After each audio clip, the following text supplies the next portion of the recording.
Selamat pagi anak-anak, salam sejahtera untuk kita semua.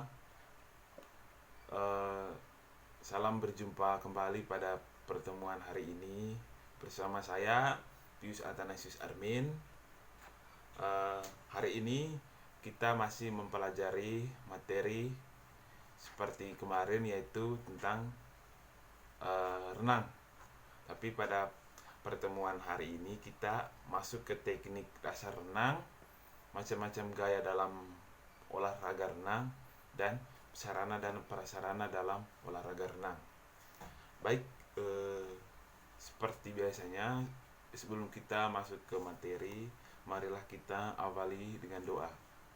Berdoa menurut agama dan kepercayaan kita masing-masing. Berdoa mulai. Berdoa selesai. Baik, anak-anak yang saya cintai dan saya kasihi,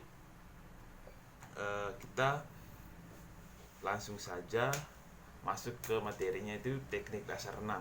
Nah, minggu kemarin kan kita mempelajari tentang pengertian dasar renang dan sejarah renang. Nah, pada pertemuan ini kita masuk ke teknik dasar renang. Nah, yang pertama teknik pernapasan. Nah, teknik pernapasan itu kunci yang paling utama dalam olahraga renang. Nah, itu tadi pernapasan merupakan kunci keberhasilan yang paling utama dalam olahraga renang. Yang kedua, teknik mengapung. Nah, kunci untuk belajar mengapung atau mengambang tubuh harus relax dan tidak boleh panik.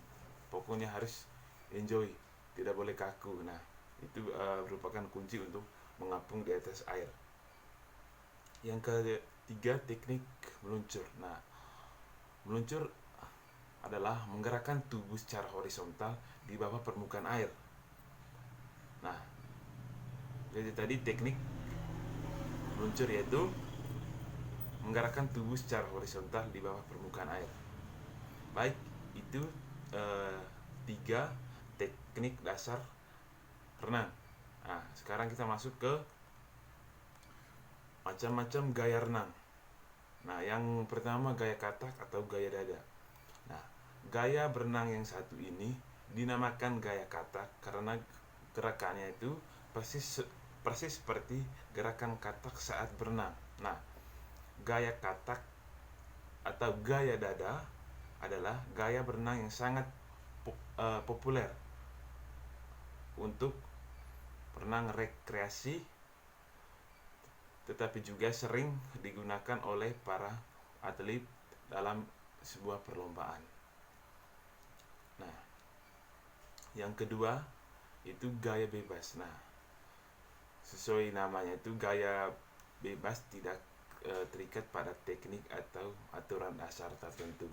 Itu tadi tentang gaya bebas. Nah, terus yang ketiga gaya punggung. Nah, gaya ini dinamakan gaya punggung karena posisi punggung menghadap ke permukaan air atau tubuh terlentang. Nah, posisi ini memudahkan untuk bernapas dan membuka mata. Nah, tetapi sulit menentukan arah gerakan tubuh.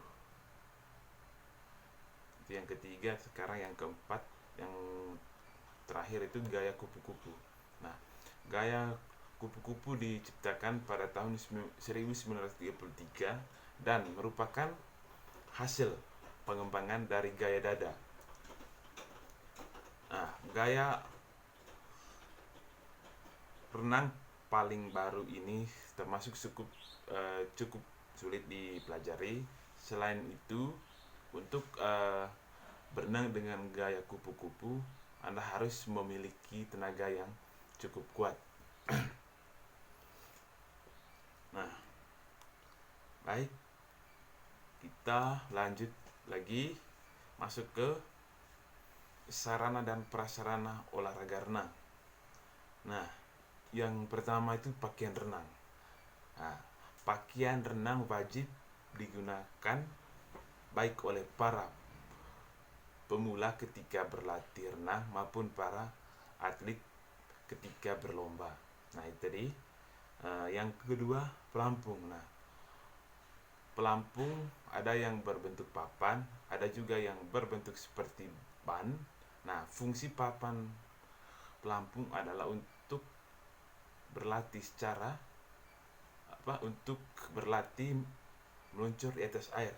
Nah, sedangkan pelampung berbentuk dan berguna untuk berlatih mengambang. Terus yang ketiga, kacamata renang.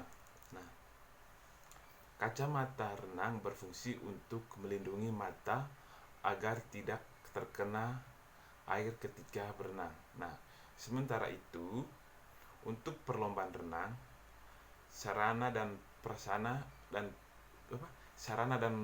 yang harus disiapkan harus memenuhi ketentuan internasional. Nah, jadi semua sarana dan prasarana dalam perlombaan renang itu harus memenuhi ketentuan internasional. Nah, yang keempat, kolam renang. Nah, kolam renang untuk perlombaan harus memiliki panjang 50 meter dan lintasan panjang dan 25 meter untuk lintasan pendek. Nah, adapun kedalaman kolam renang adalah 1,35 meter. Nah, mulai dari 1 meter pertama sampai minimal 0,6 meter dari dinding kolam yang dilengkapi balok start. Nah, terus yang kelima, lintasan. Nah, setiap lintasan kolam renang memiliki lebar 2,5 meter dengan jarak tepi sekitar 0,2 meter di luar lintasan pertama dan terakhir. Nah, yang kedua, pencatat waktu. Nah, yang keenam, pada perlombaan renang berskala internasional digunakan papan sentuh untuk mencatat waktu secara otomatis yang dilakukan di kedua sisi kolam renang. Nah, perenang harus menyentuh papan yang memiliki ketebalan 1 cm tersebut ketika berbalik dan saat mencapai finish. Nah, yang terakhir yaitu balok start. Nah, balok start adalah tempat perenang bersiap memulai pertandingan dengan ukuran 0,5 kali 0,5 meter dengan tinggi 0,5 hingga 0,75 meter dari permukaan air. Bagian atas balok dilapisi bahan anti licin untuk mencegah perenang terpleset dan memiliki kemiringan tidak lebih dari 10 derajat. Baik, anak-anak yang saya cintai dan saya kasihi, sampai di sini mungkin ada yang ditanyakan terkait apa yang sudah kita pelajari dari awal tadi, yaitu tentang macam-macam gaya renang, teknik dasar renang, dan sarana dan prasarana dalam olahraga renang ini. Baik, pembahasan kita pada hari ini sampai di sini saja. Nah, kalau ada yang mau bertanya, saya beri waktu, silakan.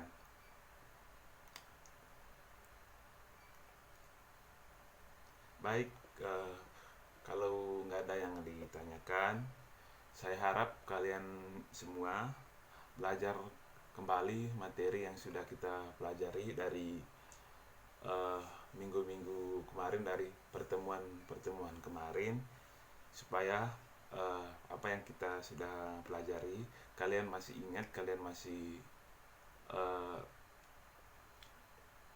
paham itu. Nah,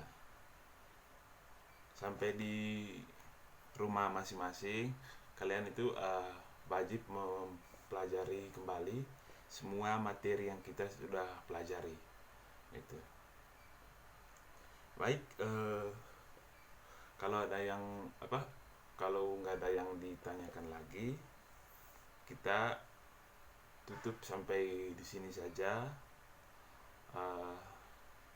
untuk pertemuan ini. Baik, sebelum selesai pertemuan ini, marilah kita tutup dengan doa. Doa menurut agama dan kepercayaan kita masing-masing. Doa selesai. Baik, sekian. Selamat berjumpa kembali. Terima kasih. Selamat pagi.